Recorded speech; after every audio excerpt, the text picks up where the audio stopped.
Hello guys! It's me! Malayong ina! At eto po, tawa ng tawa aking cousin, ang aking pong pinsan. For today's video, gagawa po tayo ng dessert. At pakisara mo na may pinto. Ayun mo, may kasali pa po mga ganyan ang aking video. Kaya wag po kayong maboboring. Ito po kasi ang aking video, yung YouTube channel ko po, para po sa mga masasayang gaya namin. Ayan po. At ngayon po gagawa kaming simpleng dessert. Ito po walang ganong gastos. Ngayon po iniready ko na ngayon. Kung gusto nyo pong gayahin, gayahin nyo po. At kung ayaw nyo po, gayahin nyo pa rin po. Kasi mga ganito yan. Kanya-kanya lang pong technique yan. Ito pong aking technique ko to na konti lang po ang gastos. Konting-konti lang po pang pamilya para sa mga anak.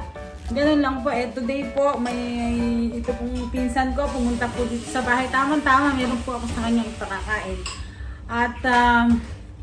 At yung pong mga hindi pa po nakakapag-subscribe sa akin, subscribe nyo na po OFW, Malayong Ina. Maraming salamat po. Hello po. Ayan po, nag-ready po ako ng coconut. Chinap-chop ko lang po. At ito po, raisin. Pasas, kung baga sa Tagalog, pasas po. Ito po, naglagawa din po ako ng sago.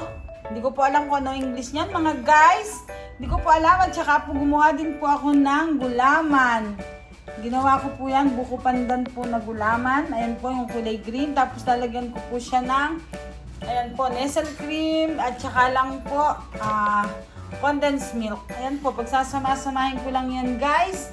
At ipakikita ko sa inyo kung paano at napakamurang halaga. Murang-mura lang, mapapasaya nyo pa ang inyong mga kids. Ayan po mga guys. Yan po for today ang aking gagawin na buko pandan. At kasama ko po ang aking kasi nagagawa. Maraming salamat po. Guys, ito gagawin na po natin ang ating simpleng dessert para sa ating mga anak. Ganyan lang po. Pagsama-samahin nyo lang pong ganyan sa inyong palanggana. Ito po ay real lang. Hindi na po tayo kailangan magpaganda or ano pa po ang kailangan kong bilhin para lang po gumanda ang aking video. Papakita ko lang po sa inyo yung paggawa ko ng simpleng dessert ng mga anak ko. Sa totoo lang po, hindi ko alam kung ano tawag ko dito. Mahilig po kasi kung gumawa ng mga invento para lang po may maipakain ako sa mga anak ko na kakaiba na hindi walang kamuka. Nag-iisa lang po ito. Ganyan po ang pagmamahal ko sa aking mga anak. Wala pong kamuka ang kanilang kinakain. Ito po pagkatapos ninyo siyang paghalu-haluin. At ayan po, condensed milk. Kung nakikita nyo po yung pangalan, baka naman. At kasi po, yan po, ganyan. Pagkaraan po natin halu-haluin yan. Ilalagay po natin siya ng mga 15 minutes sa fridge. Palalamigin po natin. Ipakikita ko po sa inyo after 15 minutes, 20 minutes, pag po malamig na siya.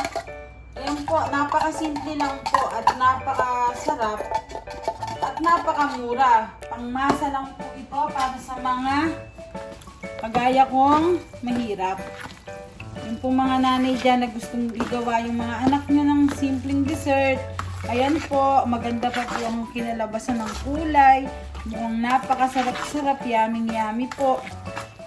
Pasensya na po, ito lang ang aking nakakayanan na gawin dahil pangmasa lang po ang aking kakayahang at wala po kaming gaanong budget. Pero gusto po namin ng yummy. Ito po yummy po, sure. Ipakikita ko po sa inyo mamaya ang kalalabasan niya pag po malamig na.